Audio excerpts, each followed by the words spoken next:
प्यारे बच्चों नमस्कार। आपके तो फिर से आप लोगों के लिए लेकर आए हैं कक्षा 12 का एक और माइंड मैप, चैप्टर नंबर 5 चुंबकत्व एवं द्रव्य, class 12 magnetism and matter chapter का नाम है, जिसमें 15 मिनट में मैं आपको गारंटी दे रहा हूं चैप्टर आपको लर्न हो जाएगा।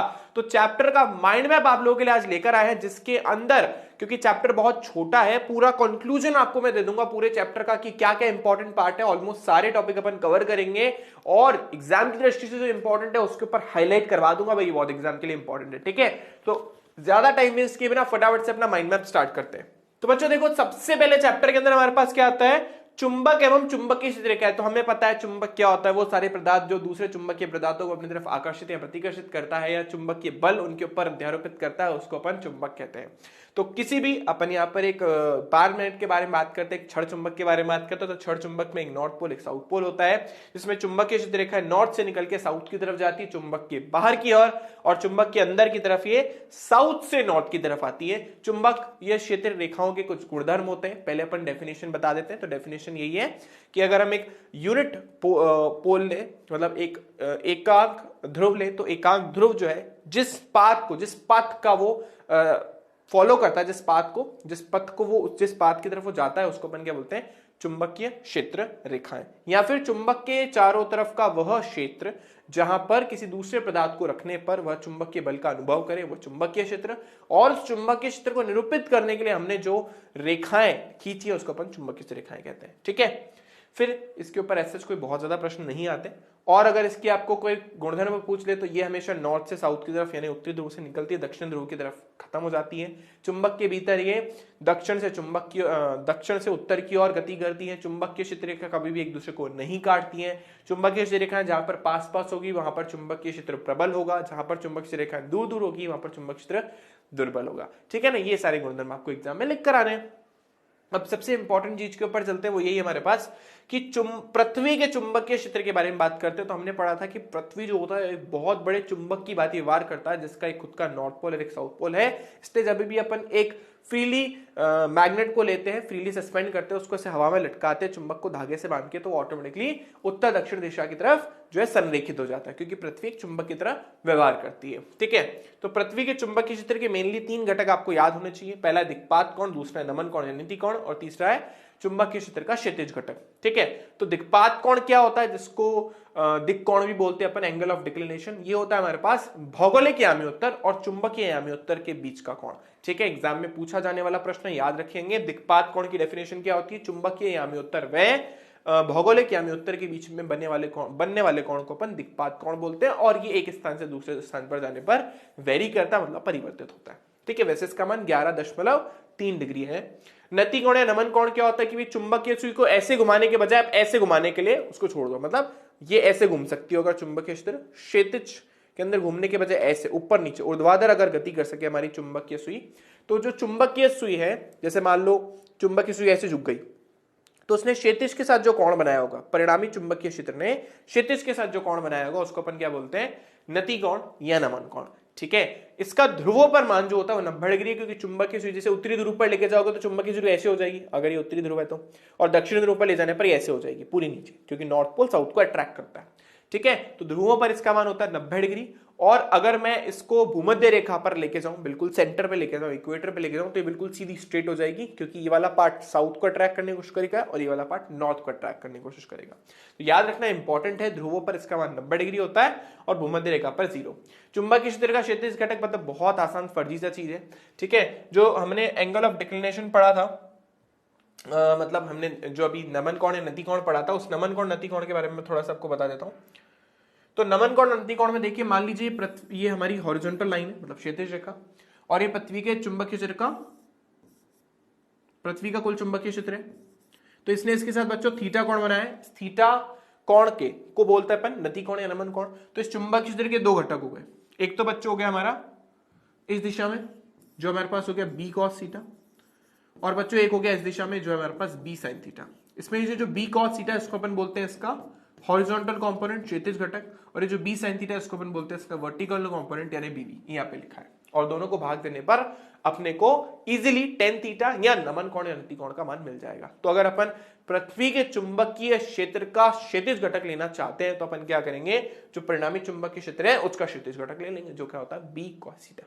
ठीक है, इसको जनरली एग्जाम में नहीं पूछा जाता। ठीक है बच्चों, आगे चलते हैं। फिर हमारे पास हमारा जो चुंबक है वो एक एक्चुअली द्विध्रुव है, जैसे हमने फर्स्ट चैप्टर में द्विध्रुव पढ़ा था, ये भी एक द्विध्रुव है।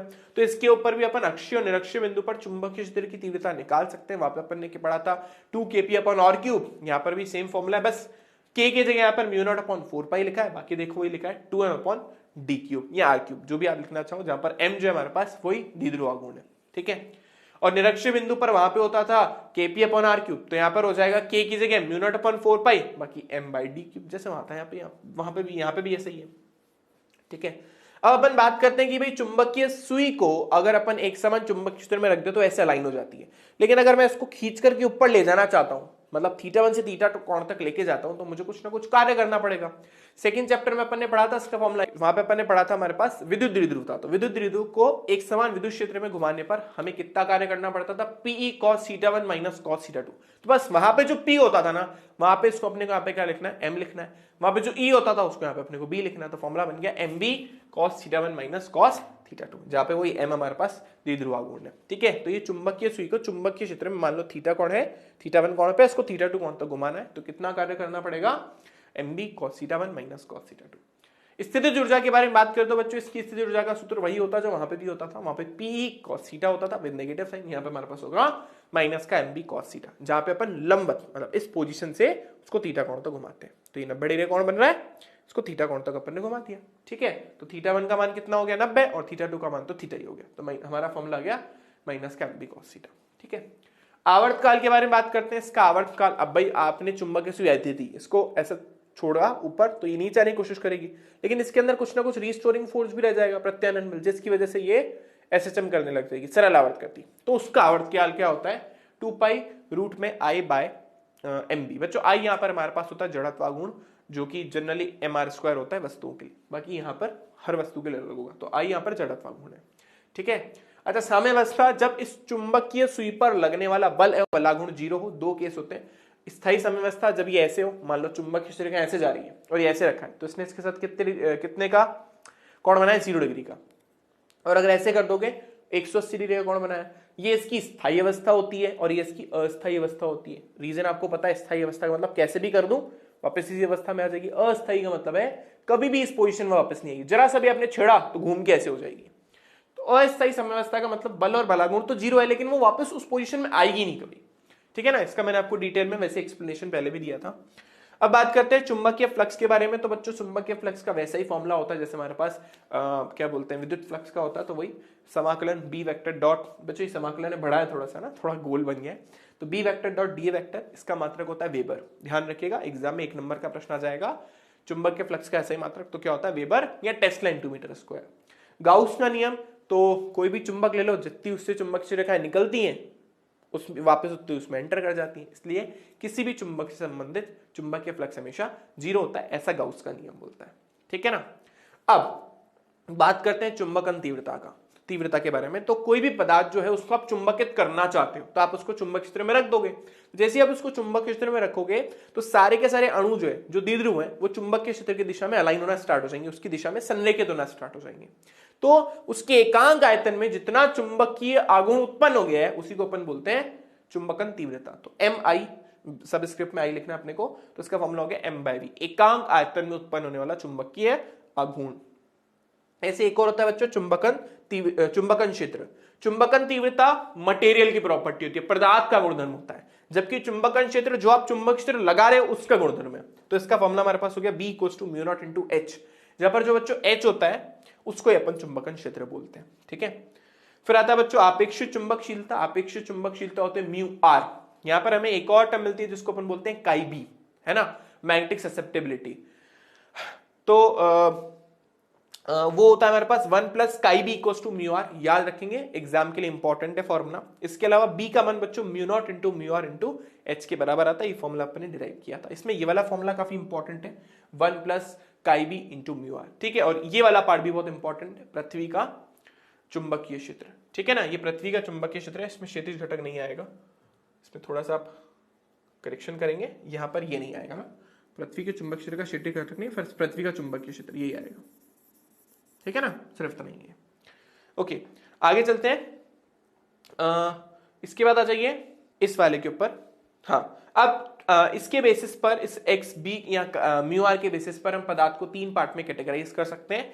एक होता है प्रतिचुंबकीय पदार्थ, एक अनुचुंबकीय पदार्थ और एक लोह चुंबकीय पदार्थ। प्रतिचुंबकीय पदार्थ के लिए म्यू आर यानी आपेक्षिक चुंबकशीलता म्यू आर 1 से छोटी होती है, अनुचुंबकीय पदार्थ के लिए 1 से बड़ी होती है और लोह चुंबकीय पदार्थ के लिए 1 से काफी बड़ी होती है। अब इनको धीरे धीरे एक एक करके कैटेगराइज करते अपन।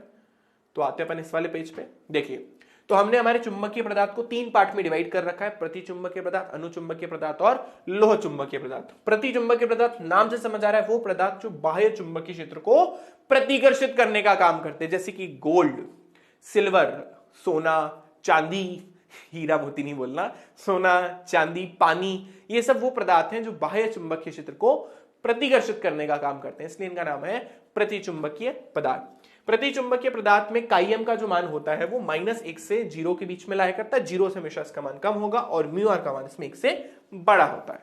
अनुचुंबकीय पदार्थ जो होते हैं इसके अंदर प्रत्येक जो अणु होता है वो एक द्विध्रुव तो होता है, लेकिन सबके सब अनशन अरेंज्ड होते हैं, बाहर की गर्मी की वजह से सब अनशन अरेंज्ड होते हैं, तो इसलिए इसका कुल द्विध्रुव आघूर्ण जो होता है वो 0 होता है। लेकिन जैसे इसको बाह्य चुंबक क्षेत्र में रखते हैं, ये बाह्य चुंबक क्षेत्र की तरफ आकर्षित होने लगता है, ज्यादा बल से नहीं लेकिन अट्रैक्ट होता है उसकी तरफ, ठीक है। तो इसके एग्जाम्पल देखिए, बिस्मथ है, कॉपर है, Hg है मतलब मरकरी, निकल है इसका एग्जाम्पल, ठीक है ना। इसके अंदर जो काईएम का मान होता है वो लेस देन इक्वल्स टू 1 होता है, ठीक है ना, और म्यू आर का जो मान होता है वो 1 से बड़ा होता है। लेस देन इक्वल्स टू, ये थोड़ा लिखा इस तरीके से गया, लेस देन इक्वल्स टू आप जानते हो कैसे लिखना चाहिए अपने को, ठीक है ना। ओके, जहां तक बात है हमारे पास क्या बोलते हैं लोह चुंबकीय पदार्थ की, तो लोह चुंबकीय पदार्थ जो होता है ये बाह्य चुंबकीय क्षेत्र की ओर प्रबल बल से आकर्षित होता है। इसके पीछे रीजन ही होता है कि इस अनुचुंबकीय पदार्थ में तो हर अणु का एक द्विध्रुव आघूर्ण होता है अलग अलग, लेकिन लोह चुंबकीय पदार्थ में बहुत सारे अणुओं का चुंबकीय आघूर्ण एक पर्टिकुलर डायरेक्शन में होता है, जिसको अपन डोमेन बोलते हैं, ठीक है, और डोमेन में बहुत सारे अणु होते हैं। तो जब अपन इसको बाह्य चुंबकीय क्षेत्र में रखते हैं तो बहुत जल्दी जो है चुंबकित हो जाते हैं, ठीक है बच्चों। तो इसके अंदर हमारा फॉर्मूला हो गया chi m is less than smaller than 1 होता है और म्यू आर की वैल्यू ऑब्वियसली ग्रेटर देन 1 होगी, क्योंकि अभी अपन एक पीछे फॉर्मूला पढ़ा था 1 + काईएम = म्यू आर। तो अगर म्यू आर का मान 1 से बहुत बड़ा तो काईएम का मान 1 से छोटा ही होगा, ठीक है। तो इसका जो हमारा एग्जाम्पल है फेरस, सबसे एग्जाम्पल सिंपल, लोहा, कोबाल्ट, निकल, ये सब इसके एग्जाम्पल। यहाँ पर एक चीज और आएगी जो मैंने यहाँ पे मेंशन नहीं करी है, वो है आपका क्यूरी का नियम। क्यूरी का नियम भी आप याद रखेंगे कि काईएम इज इनवर्सली प्रोपोर्शनल टू हमारे पास होता है टी माइनस टी सी, ऐसे लिखते हैं अपन, थोड़ा सा यहाँ पे लिख देता हूं मैं।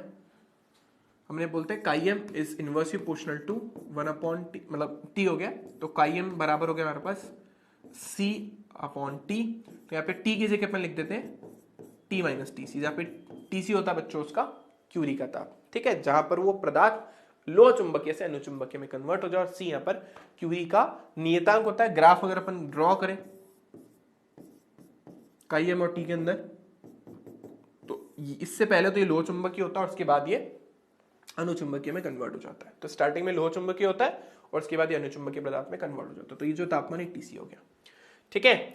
इसके बाद बच्चों अपन आते हैं शैथिल्य वक्र के ऊपर। तो जब भी किसी पदार्थ को चुंबकित या विचुंबकित करने की अपन कोशिश करते हैं तो जो वक्र में प्राप्त होता है वो शैथिल्य वक्र होता है। इसका नाम शैथिल्य वक्र इसलिए पड़ा हुआ है क्योंकि कर्व जो होता है वो वापस अपनी पुरानी अवस्था को फॉलो नहीं करता। एग्जांपल देता हूं, जैसे मान लो ये हमारा एक लोहा चुंबकीय मतलब एक पदार्थ है जिसको अपन ने इस तरीके से एक कॉइल के अंदर रख दिया ताकि हम इसको चुंबकित करने की कोशिश करें। अब इसको चुंबकित कर रहे हैं आपने वोल्टेज बढ़ाया, तो जैसे जैसे आपने बाह्य वोल्टेज बढ़ाया, जैसे जैसे आपने एच बढ़ाया, वैसे वैसे उसके अंदर चुंबकन तीव्रता भी जो है बढ़ने लग गई, फिर आप एक पॉइंट ए तक पहुंच गए। ए पॉइंट हमारा पास संतृप्त बिंदु, यानी वो बिंदु जहां पर अगर आप एच की वैल्यू को और बढ़ाओगे भी तो भी आप देखोगे कि एम आई या बी की वैल्यू और ज्यादा नहीं बढ़ रही, मतलब पदार्थ चुंबकित हो चुका है, सारे के सारे अणु जो बाह्य चुंबकीय क्षेत्र की दिशा में संरेखित हो चुके, तो पदार्थ और ज्यादा जो है चुंबकित नहीं होगा।